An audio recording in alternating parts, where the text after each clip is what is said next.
नमस्कार साथियों, गुरुकृपा क्लासेस के इस डिजिटल प्लेटफॉर्म पर आप सबका हार्दिक स्वागत है। आज गुरु पूर्णिमा है, तो गुरु पूर्णिमा के इस शुभ अवसर पर आप सबको हार्दिक शुभकामनाएं। आप सब लोग मेहनत करके जल्दी से अपने मुकाम पर पहुँचे और आपको अपना लक्ष्य प्राप्त हो। आज की जो हमारी क्लास होगी वो हिंदी विषय पे होगी और हिंदी विषय में सबसे पहले अपन जीरो से स्टार्ट करने वाले हैं। इसमें पहला टॉपिक आता है वर्णमाला वाला। इससे पहले मैं आपसे बातचीत करूं तो अभी हाल ही में आरएएस की वैकेंसी की घोषणा हो चुकी है। लगभग 905 पोस्टों पे आरएएस की विज्ञप्ति आ चुकी है। लगभग सितंबर लास्ट वीक में या अक्टूबर के फर्स्ट वीक में इसकी एग्ज़ाम होने वाली है। हमारे यहाँ ऑफलाइन 3 बैच स्टार्ट है, जिसमें प्रॉपर रूप से प्री का बैच हमने आज से स्टार्ट कर दिया है। तो कोई भी विद्यार्थी जो आरएएस प्री की तैयारी करना चाहता है वह विद्यार्थी हमारे संस्थान में गुरुकृपा क्लासेस में संपर्क करे, क्योंकि हम एक चीज़ बता रहे हैं कि हमारे पास केवल 20 सीट, हम केवल 20 विद्यार्थी ले रहे हैं। 16 विद्यार्थी हमारे पास पहले से हैं, 4 विद्यार्थियों की सीट अभी तक वैकेंट है। तो हमारा टारगेट यही है कि हम दिन रात मेहनत करके उन बच्चों को गारंटेड प्री पास क्वालिफाई की गारंटी है। अगर प्री क्वालिफाई नहीं होती है तो हम उनसे 1 रुपये भी फीस नहीं लेने वाले। तो आप साथियों से मेरा निवेदन है कि अगर आप लोग आरएएस की तैयारी को सुचारू रूप से तैयारी करना चाहते हो, सुचारू रूप से लागू करना चाहते हो, हमारी संस्था के द्वारा हर 7 दिन से एक टेस्ट लेंगे। जिसमें कल का जो टेस्ट रहेगा वो कल के टॉपिक हमने टेलीग्राम ग्रुप पे डाल दिया गया है कि कल किसका टेस्ट होगा। इसी के साथ आगामी जो टेस्ट होगा वो अगले 7 दिन बाद में होगा, फिर उसके अगले 7 दिन बाद में होगा। हर 7 दिन बाद में पूरे सिलेबस के टेस्ट लगभग 10 टेस्टों के माध्यम से करवाएंगे। उसके बाद में मेजर टेस्ट में हम करवाने वाले हैं। तो जो भी साथी हमारी संस्था से जुड़ना चाहते हैं वो आपको इस वीडियो को नीचे लिंक दे देंगे और उससे आप संपर्क कर सकते हो। अभी हम बात करेंगे हिंदी विषय की। और हिंदी विषय में सबसे पहला और सबसे महत्वपूर्ण 0 टॉपिक से हम विस्तार करेंगे। और पहला टॉपिक है वर्ण। पहला टॉपिक हम क्या पढ़ रहे हैं? वर्ण पढ़ रहे हैं। तो सबसे पहले अगर हम बात करते हैं तो वर्ण की परिभाषा क्या होती है। सबसे पहला क्वेश्चन आता है कि सर आप वर्ण पढ़ा रहे हो तो वर्ण की परिभाषा क्या होती है। तो ध्यान रखना, वर्ण की परिभाषा क्या होती है। तो भाषा की वह सबसे छोटी इकाई जिसके कभी टुकड़े नहीं होते हैं उसे वर्ण कहते हैं।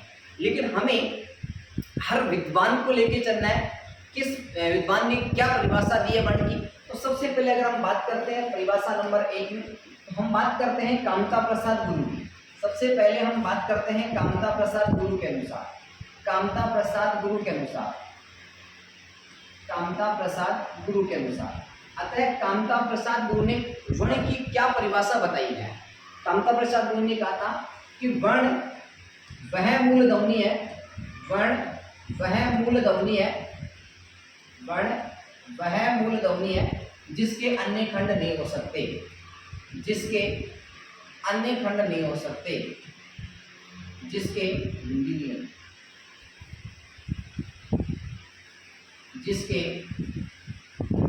अन्य खंड नहीं हो सकते, नहीं हो सकते। ये हमारे वर्ण की कामता प्रसाद गुरु जी के अनुसार है। तो ध्यान देना आप लोग कि वर्ण वह मूल ध्वनि है, वर्ण वह मूल ध्वनि है जिसके अन्य खंड नहीं हो सकते। तो पहला प्रश्न आ सकता है कि वर्णों को मूल ध्वनि किसने कहा है। तो ध्यान रखना, वर्णों को मूल ध्वनि किसने कहा है? कामता प्रसाद गुरु ने। ये परिभाषा आप लोगों को समझ में आ गई होगी कि वर्ण वह मूल ध्वनि है जिसके अन्य खंड नहीं हो सकते। ये परिभाषा किसकी है? कामता प्रसाद गुरु से।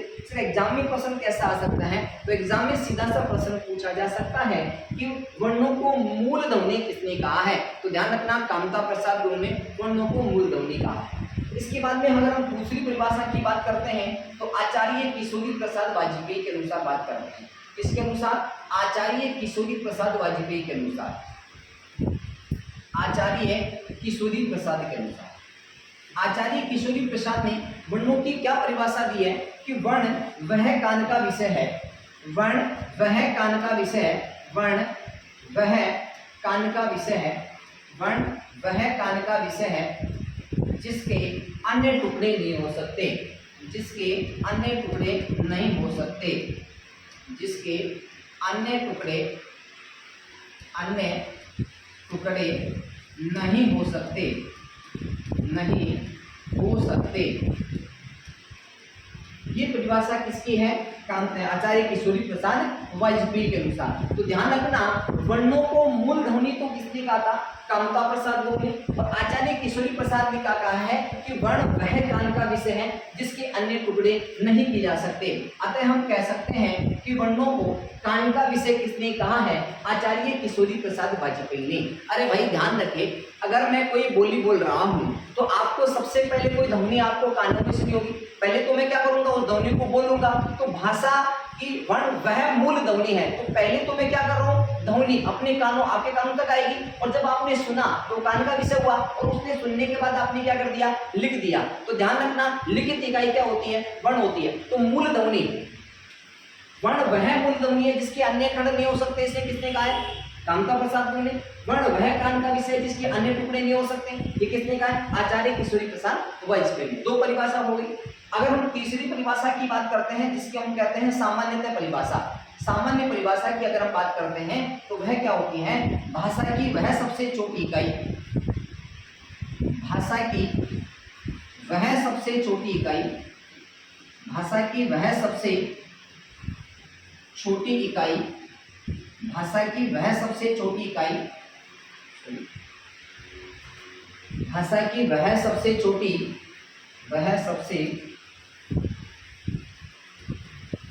भाषा की वह सबसे छोटी लिखित इकाई, भाषा की वह सबसे छोटी लिखित इकाई जिसके अन्य टुकड़े नहीं हो सकते, जिसके अन्य टुकड़े नहीं हो सकते। भाषा की वह सबसे छोटी लिखित इकाई जिसके अन्य टुकड़े नहीं हो सकते, उसे क्या कहते हैं? वर्ण कहते हैं। ये 3 परिभाषाएं आप सब लोगों को समझ में आ रही होगी।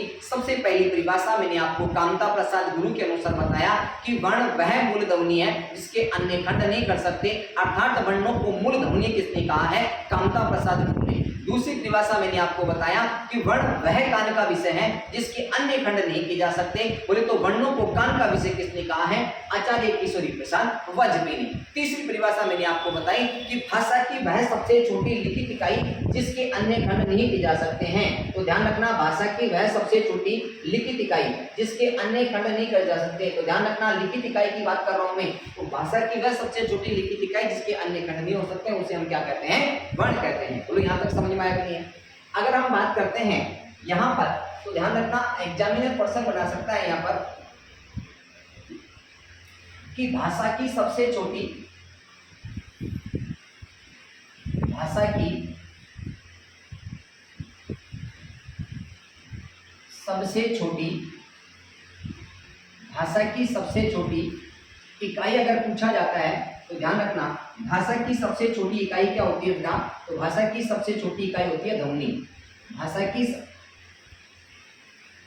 की सबसे छोटी इकाई क्या होती है बेटा? ध्वनि होती है। अगर एग्जाम में ये प्रश्न आ जाए तो आपको ये करना है। अगर हम दूसरी परिभाषा की बात करते हैं तो दूसरी परिभाषा क्या होती है? ध्यान देना, भाषा की सबसे छोटी, भाषा की सबसे छोटी लिखित इकाई, भाषा की सबसे छोटी लिखित इकाई की बात करते हैं तो भाषा की सबसे छोटी जो लिखित इकाई होती है वह क्या होती है बेटा?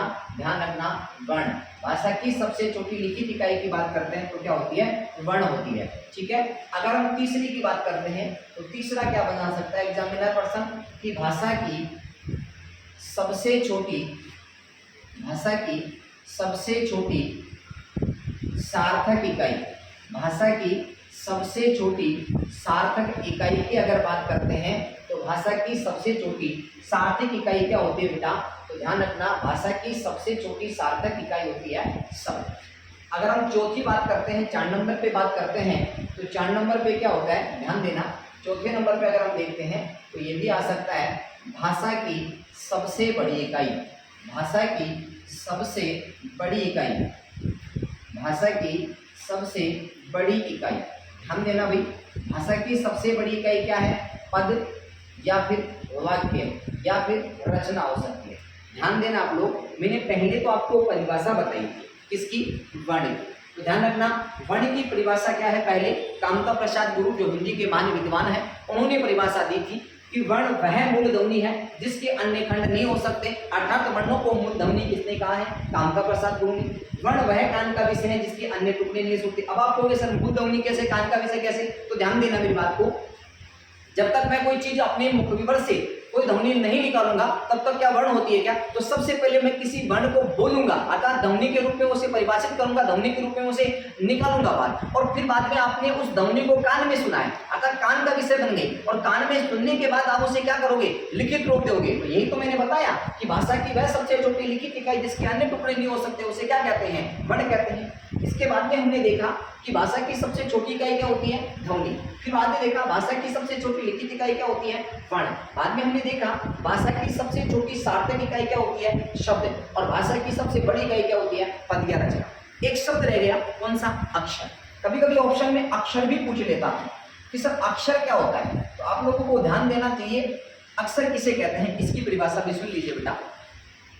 वह ध्वनि जो एक झटके से मुख्य विवर से बाहर निकले, वह ध्वनि जो एक झटके से मुख्य विवर से बाहर निकले उसे हम क्या कहते हैं, अक्षर कहते हैं। बोलो यहां तक कोई दिक्कत आ रही है क्या, वह ध्वनि जो एक झटके से मुख्य विवर से बाहर निकले उसे हम क्या कहते हैं, अक्षर कहते हैं। चलो ठीक है, आगे हम बात करते हैं। आगे जो हमारे जो वर्ण है उन्हें हम कितने भागों में बांट रखे हैं, ध्यान रखना। वर्णों को हमने दो भागों में बांट रखा है, एक होता है मेरा स्वर और एक होता है हमारा व्यंजन। एक तो क्या होता है स्वर और एक क्या होता है व्यंजन, ठीक है। अब हम सबसे पहले कोई बात करेंगे तो किसकी बात करेंगे, स्वर की बात करेंगे, अर्थात स्वर किसे कहते हैं। सबसे महत्वपूर्ण बात करेंगे हम इसकी, स्वर की बात करेंगे। आज भी स्वर किसे कहते हैं, तो ध्यान रखना, वे ध्वनियां जो बिना किसी संघर्ष के मुख्य विवर से बाहर निकल जाती है उन्हें हम क्या कहते हैं, स्वर कहते हैं। वे ध्वनियां जो बिना किसी संघर्ष के मुख्य विवर से बाहर निकलती हैं उन्हें ध्वनियों को क्या कहते हैं, स्वर कहते हैं। तो परिभाषा से प्रश्न आ सकता है, तो ध्यान देना, परिभाषा में आपको यहाँ लिख रहा हूँ, ध्यान देंगी। वे ध्वनियां, मैं आपसे एक बात बोली, आपको एसआई जिस भी महिला सुपरवाइजर है, एएसआई है, अभी हाल ही में जो एग्जाम लगने वाली है, किसी भी प्रकार की कोई भी एग्जाम हो जिसमें हिंदी व्याकरण का पोर्शन रहता है, उन सभी हिंदी व्याकरण के प्रत्येक टॉपिक को जीरो से लेकर हाई लेवल तक मैं आपको निःशुल्क हमारे इस यूट्यूब चैनल के माध्यम से पढ़ाने वाला हूँ। आज से मैंने इसको शुरुआत की है। पहला टॉपिक है वर्ण, और वर्णमाला से मैं आपको बेसिक से स्टार्ट कर रहा हूं कि वर्ण किसे कहते हैं, क्या होते हैं, कितने होते हैं, सारी चीज बताने वाला हूं। आप तसल्ली रखिए। सब लोग अपने साथियों के साथ हमारे इस चैनल को शेयर करना ना भूलें। हाँ, सेकंड ग्रेड के टेस्ट पेपर के लिए हमने बोला था, उसके लिए हम हाथ जोड़ के आपसे क्षमा चाहते हैं, क्योंकि हमारा जो कंप्यूटर सिस्टम था वो थोड़े 2-4 दिन से बिल्कुल ही खराब चल रहा था। आज हमने उसको सुधार लिया गया है। कल से आपकी जो भी सेकंड ग्रेड वाली जो क्लासें हैं वो मंजी सर वाला हुई, ऋतिक जी सर है, और मेरी वाली जो मेरी क्लास अभी तक एक भी नहीं हुई, कंप्यूटर सिस्टम जो खराब हो गया था उस वजह से क्लासें नहीं हो पाई थी। अब आपकी सुचारू रूप से क्लासें चालू हो जाएंगी, ठीक है। तो देखिए रिक्ता स्वर, वे ध्वनियां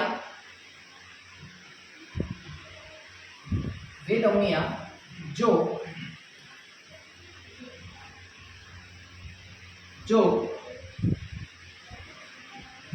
बिना किसी संघर्ष के, वे ध्वनियां जो बिना किसी संघर्ष के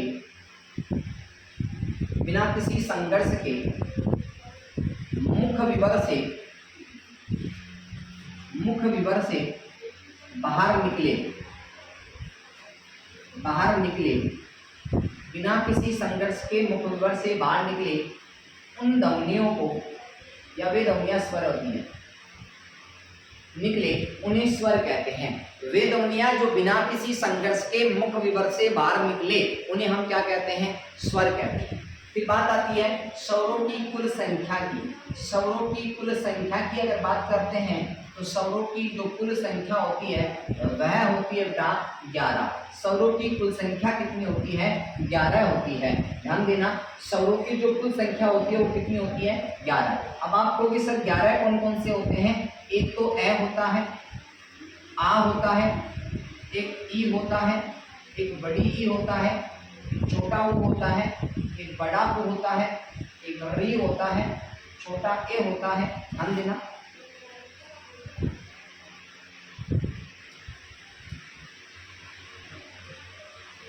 ये 11 स्वर होते हैं।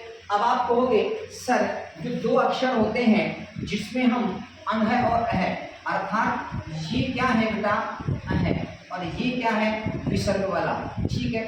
इसको हम क्या कहते हैं, ध्यान देना बेटा, इसे हम कहते हैं अनुस्वार। इसे हम क्या कहते हैं बेटा, अनुस्वार। क्या कहते हैं बेटा, अनुस्वार, ठीक है। और इसे हम क्या कहते हैं बेटा, इसे हम कहते हैं विसर्ग। क्या कहते हैं बेटा, विसर्ग। तो ध्यान रखना, ये जो अनुस्वार था वो इस रूप में लिखा जाता था और विसर्ग था वह इस रूप में लिखा जाता था, ठीक है कि नहीं है। तो ध्यान रखना, इस अनुस्वार का और इस विसर्ग का पहले जो इनको एक बिंदी और दो बिंदी के रूप में ऐसे ही लिखा जाता था, तो ध्यान रखना हिंदी वर्णमाला में इनको पूर्ण रूप देने के लिए अनुस्वार और इस विसर्ग के साथ एक स्वर को मिलाया गया था और उस स्वर का नाम है बेटा ए स्वर। कौन सा स्वर बेटा, ए स्वर।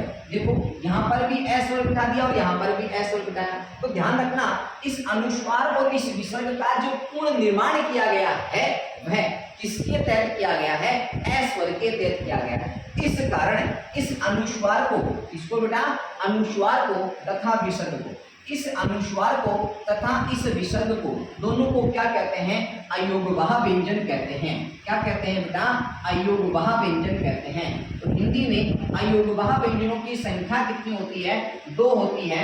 एक होता है अनुस्वार तो एक होता है विसर्ग। बोलो अब तो कोई दिक्कत थोड़ी आ रही है। वर्णों को हम 2 भागों में बांट रखते हैं, स्वर और व्यंजन। सबसे पहले हम स्वर की बात कर रहे हैं। वे ध्वनियां जो बिना किसी संघर्ष के मुख विवर से बाहर निकले उन्हें हम क्या कहते हैं, स्वर कहते हैं। और स्वरों की जो संख्या होती है वो कितनी होती है, 11 होती है। जो मैंने आपके सामने 11 के 11 स्वर लिखे। अब आप कहोगे सर आई जो हमने बचपन में पढ़ी थी उन सभी को आपने स्वर माना, किन के अलावा, एक तो अनुस्वार वाले अंगय के अलावा और एक विसर्ग वाले के लिए। तो ध्यान रखना, ये अनुस्वार जिसे हम एक बिंदी के अंदर रूपांतरित करते थे, विसर्ग को हम 2 बिंदी के रूप में लिखते थे। अगर हम बात करें अनुस्वार और विसर्ग का पूर्ण निर्माण जो हुआ है वो कौन से स्वर से हुआ है, तो ध्यान रखना ए स्वर हमने लिखा है। कौन सा स्वर लिखा है, इस ए स्वर के कारण अनुस्वार का और विसर्ग का पूर्ण निर्माण हुआ। इस कारण ये अंग है और अह न तो पूर्णतः स्वर है और न ही पूर्णतः व्यंजन है। इस कारण इन्हें क्या कहते हैं, अयोगवाह व्यंजन कहते हैं। एग्जामिनर क्वेश्चन पूछे कि हिंदी में अयोगवाह व्यंजनों की संख्या कितनी है, बोले तो वर्णों की संख्या कितनी है, तो कितनी है बेटा, 2 है। अयोगवाह वर्णों की संख्या कितनी है, 2, अंग है और अह, बोले तो अनुस्वार और विसर्ग। बोलो यहाँ तक समझ में आया नहीं है, यहाँ तक समझ में आया नहीं है। अब हम आगे बढ़ते हैं। जो हमारे पास 11 स्वर होते हैं, जो हमारे पास 11 स्वर होते हैं, इन 11 स्वरों की अगर हम बात करते हैं तो ध्यान देना,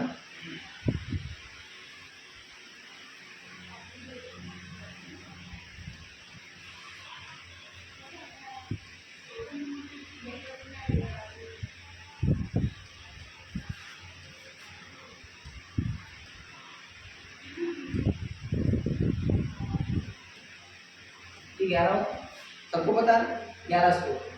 अब इन 11 स्वरों में से हम बात करते हैं तो शुद्ध स्वर, शुद्ध स्वर की बात करते हैं तो 11 में से शुद्ध स्वर कितने होते हैं बेटा, 10 होते हैं। अगर हम बात करते हैं अशुद्ध स्वर कितने होते हैं 11 में से, तो ध्यान रखना अशुद्ध स्वरों की संख्या भी अभी मैं आपको बताता हूँ, ध्यान रखना, थोड़ा सा ध्यान देना आप लोग। अभी अशुद्ध स्वर, तो अशुद्ध स्वर कितने होते हैं बेटा, 1 होता है। अब आप कहोगे सर अशुद्ध स्वर एक कौन सा होता है, सारे 10 स्वर तो शुद्ध हो गए, एक अशुद्ध स्वर कौन सा है, तो ध्यान रखना अशुद्ध जो स्वर है वह कौन सा है, री है। अब आप कहोगे सर री क्यों है, क्योंकि इसका अगर हम निर्माण करते हैं तो री का जो निर्माण हुआ है, बोला रचना हुई है, री की जो रचना हुई है, तो निर्माण भी होता, री की जो रचना हुई है वो किससे हुई है, र धन ई से, र धन ई से। अब र अपने आप में क्या है बेटा, व्यंजन, र अपने आप में क्या है, व्यंजन, और ई क्या है, स्वर। तो ध्यान रखना री का उच्चारण जो होता है, री की जो रचना होती है वह व्यंजन धन स्वर। व्यंजन कौन सा होता है? र, और स्वर कौन सा होता है? ए। तो ध्यान रखना, ई तथा र व्यंजन और ई स्वर के मेल से री का निर्माण हुआ है, इस कारण ये स्वर शुद्ध नहीं है, इन्हें क्या माना गया है? अशुद्ध स्वर माना गया है। बोलो समझ में आया क्या? इसके अलावा सभी जो स्वर होते हैं वो किसी न किसी स्वर से मिलकर बने होते हैं, किसी व्यंजन का उनके साथ कोई लेना देना नहीं होता है। ठीक है, अगली हम बात करते हैं, इन जो 11 स्वर होते हैं उनमें से मात्रिक स्वर कितने होते हैं? तो ध्यान रखना, मात्रिक स्वर की अगर हम बात करते हैं, हिंदी में मात्रिक स्वरों की संख्या होती है 10। अब आप कहोगे सर अमात्रिक कौन सा होता है? तो ध्यान देना, अभी समझेंगे एक चीज को। अमात्रिक स्वर की बात करते हैं तो अमात्रिक स्वर कितने होता है? 1। ध्यान देना, किसकी मात्रा नहीं होती है? ए की कोई मात्रा नहीं होती है। अब आप ऊपर देख सकते हो, जैसे मैंने ए की कोई मात्रा नहीं होती है, आ की मात्रा होती है ये वाली, छोटी ई की मात्रा ये वाली होती है, ठीक है, बड़ी ई की मात्रा ये वाली होती है, छोटी ऊ की मात्रा होती है, बड़ी ऊ की मात्रा होती है, री की मात्रा होती है, छोटे ए की भी मात्रा होती है और बड़े ए की भी मात्रा होती है, छोटे ओ की भी मात्रा होती है और बड़े ओ की भी मात्रा होती है। क्या ए की कोई मात्रा होती है? क्या नहीं होती है। तो मैंने कहा ना, मात्रिक स्वर कितने होते हैं? 10 और अमात्रिक स्वर कितने होते हैं? 1। बोलो यहाँ तक किसी को दिक्कत आ रही है क्या? वापस देख लो, अगर आपको समझ में नहीं आ रहा है तो वापस देखो। हमने स्टार्ट किया था बेटा वर्ण, और वर्ण किसे कहते हैं? सबसे पहले परिभाषा किसकी देखी थी? कामता प्रसाद गुरु के अनुसार वर्ण वह मूल ध्वनि है जिसके अन्य खंड नहीं किए जा सकते, उसे वर्ण कहते हैं। आचार्य किशोरी प्रसाद वाजपेयी के अनुसार क्या परिभाषा है? वर्ण वह गान का विषय है जिसके अन्य टुकड़े नहीं हो सकते। तीसरी परिभाषा हमने देखी सामान्य परिभाषा, भाषा की वह सबसे छोटी लिखित इकाई जिसके अन्य टुकड़े नहीं हो सकते, उसे वर्ण कहते हैं। ये बात कर ली हमने। इसके बाद में हमने देखा, प्रश्न आ सकता है एग्जाम में, अगर एग्जाम में पूछे भाषा की सबसे छोटी इकाई क्या है, तो क्या करके आओगे? ध्वनि। भाषा की सबसे छोटी लिखित इकाई क्या है? वर्ण। भाषा की सबसे छोटी सार्थक इकाई क्या है? शब्द। भाषा की सबसे बड़ी इकाई क्या है? पद, वाक्य या रचना। और वह अर्थ ध्वनि जो एक झटके से मुख्य विवर से बाहर निकले, उसे हम क्या कहते हैं? अक्षर कहते हैं। ठीक है, जो वर्ण होते हैं उन्हें हम दो भागों में बांटते हैं, एक होता है स्वर, एक होता है व्यंजन। अब हम बात करते हैं स्वर की, तो वे ध्वनियां जो बिना किसी संघर्ष के मुख्य विवर से बाहर निकलती हैं, उन्हें हम क्या कहते हैं? स्वर कहते हैं। इसके बाद में हम बात करते हैं स्वरों की कुल संख्या कितनी होती है? 11। जैसे मैंने आपके सामने लिख दिया, लेकिन एआई के 2 अक्षर होते हैं, तो अंग है और एक है। ये 2 अक्षर जो एक बिंदी बोले तो अनुस्वार और 2 बिंदी बोले तो विसर्ग है, इनके तहत मिली थी। अब ये अनुस्वार है और ये विसर्ग है, इन दोनों का पूर्ण निर्माण जो हुआ था वो किसके तहत हुआ था? भाई ए स्वर को मिलाने से हुआ। ये ए स्वर आप लोगों को दिख रहा है, इस ए स्वर के मिलने से हुआ था। अब ये जो अंग है और ये ए है, उन्हें हम क्या कहते हैं? अयोगभाव व्यंजन कहते हैं। तो पूछा जा सकता है कि हिंदी में अयोगभाव व्यंजनों की संख्या कितनी होती है? 2। वह कौन से होते हैं? अनुस्वार और विसर्ग। इसके आगे हमने देखा था ये वाला, देखो हिंदी में स्वरों की संख्या कितनी होती है? 11। ये 11 के 11 स्वर मैंने आपके सामने लिख दिया था। ठीक है, इसमें शुद्ध स्वर कितने होते हैं? 10। अशुद्ध स्वर कितने होते हैं? 1। अब आप कहोगे सर अशुद्ध स्वर 1 कौन सा होता है? तो मैंने आपको बताया अभी, री अशुद्ध स्वर है। क्यों है? क्योंकि इसका निर्माण र तो व्यंजन होता है और ई क्या होता है? स्वर। तो व्यंजन धन स्वर के मिलने से री का निर्माण हुआ है। तो एक तरफ तो व्यंजन समाहित हो रहा है और एक तरफ स्वर समाहित हो रहा है, इस कारण ये क्या है? अशुद्ध स्वर है। अब हम बात करते हैं स्वरों में मात्रिक स्वरों की संख्या। मात्रिक स्वर कितने होते हैं? 10 और अमात्रिक स्वर कितने होते हैं? 1। तो अमात्रिक स्वर कौन सा होता है? ए होता है। अब यहाँ देखो, ये ए की कोई मात्रा होती है क्या? नहीं होती है, और सभी की इसमें मात्रा होती है। देखो आ की मात्रा ऐसी होती है, ई की मात्रा ऐसी होती है, मैंने सबके सामने मात्रा लिख रखी है। ए की कोई मात्रा नहीं होती है। अब इसके साथ हम आगे देखेंगे वर्णों का, स्वरों का वर्गीकरण। अब स्वरों का जो वर्गीकरण है वो कैसे होता है, ये हर एक चीज देखेंगे, स्वरों का वर्गीकरण। ठीक है, और वो चीज जो हम देखेंगे वह हम देखेंगे नेक्स्ट क्लास के अंदर। आप सब लोग आज जुड़े हुए हो, सब लोगों ने, कुछ बच्चों ने कमेंट किया था कि सर आज गुरु पूर्णिमा है, आप पढ़ाना। तो मैंने आज की क्लास थोड़ी कम ली है, लेकिन आज से जो हिंदी की क्लास है वो रेगुलर रहेगी, क्योंकि कुछ दिनों से कंप्यूटर में सिस्टम जो था वो खराब चल रहा था। अब आपकी क्लास रेगुलर रहेगी। कल हम पढ़ेंगे स्वरों का वर्गीकरण। सभी को गुरु पूर्णिमा की हार्दिक शुभकामनाएं। ठीक है, धन्यवाद।